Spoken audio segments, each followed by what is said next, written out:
Data center transformation 2025. We're just entering the lunchtime period, but I'm glad to be joined here by Robert Boswell, who works for one of the most exciting industry to me, which is small nuclear reactors. Is that correct? Yeah, that's the one. And you're from LastEnergy. Yes, LastEnergy. Awesome. Well, easy question to start off. Tell us all about LastEnergy. Fantastic. So LastEnergy is a micro-modular nuclear power plant developer. Micro to us means 20 megawatts electric per unit, but we can put multiple units on a single site so that can scale from there. The deployment strategy is that we sell power, not power plants. So the customer simply signs a power purchase agreement with us, and that's the contract against which we then go and build the power plant and deliver energy. Awesome. So you deliver energy, not power plants. Exactly. I like that phrase. Okay. Tell us about some of your recent designs. Yeah, so our main design is a 20 megawatt electric power pressurized water reactor. So this is the industry standard reactor design, very well proven, deployed over 300 locations around the world. Ours is just significantly smaller. However, there have been examples in history of our scale for a pressurized water reactor. My personal favorite is the nuclear ship Savannah, which was part of Eisenhower's Atoms for Peace program. And so there is good precedent and history to this kind of a design. Awesome. And what projects have you got going on at the moment? So our flagship project in the UK is CLMV, or to give it its full name, Project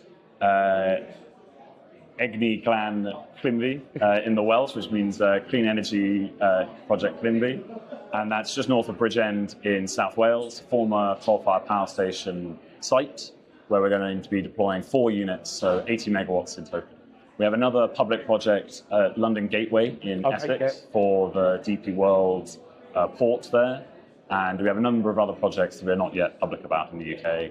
We also are part of the US's Department of Energy criticality program as a result of Trump's executive order asking for micro-modular power plants to go critical, to be up and running by Independence Day 2026, so July 2026. Wow. So my next question is, do you have any pushbacks regarding the safety? I know nuclear power has moved on a lot since the 80s or whatever. Do you get any pushback from the local area or anything when you say, look, we're going to put in a small-sized nuclear reactor on your doorstep? Well, people certainly ask about it, but nuclear has an incredible safety record with very diligent regulation. It's the safest energy source in the world, comparable to solar and wind, even by some measures safer.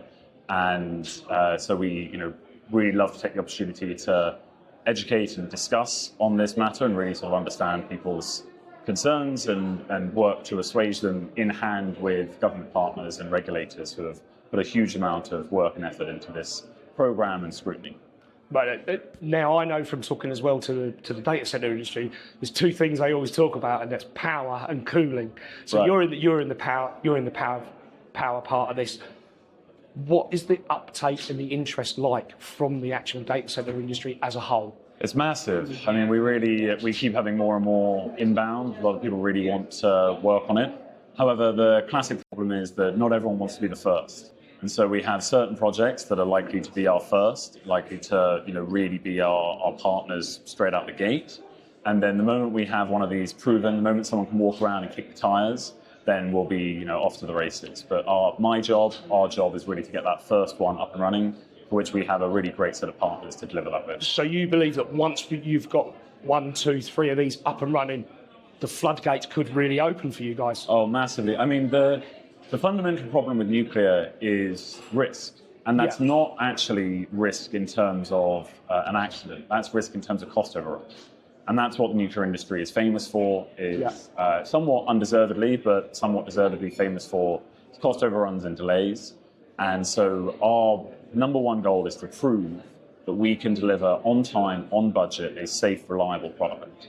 And the moment that is the case, nuclear simply is the best technology. Yeah. It's the cleanest, it's the most reliable, it uses the least land, it uses the fewest resources.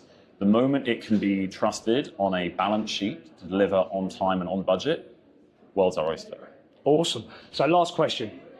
What does the next 12 to 24 months hold for LastEnergy? So we've completed what's called a preliminary design review with the Office of Nuclear Regulation as part of our early engagement process. We completed that last year.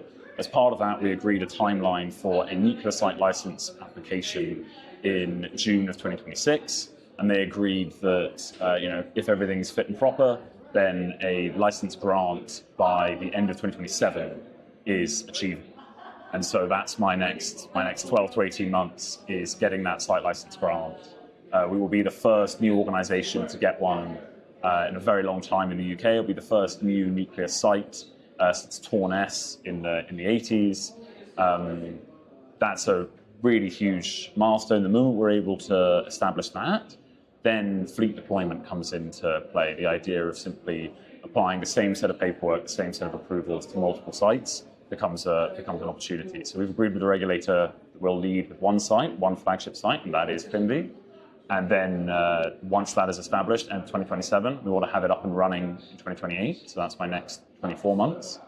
Then that's the end of the beginning, let's say. You're going to make yourself very, very busy, aren't you? That's the goal. So one last question. This is just for my interest, and we may have to edit out of the interview, but it doesn't make a difference. What's the fuel cell? What? Oh, it's a normal low enriched uranium light water reactor, pressurized water reactor. So this is the same 17 by 17 array of little metal pellets in long rods that you'll see in any pressurized water reactor around the world.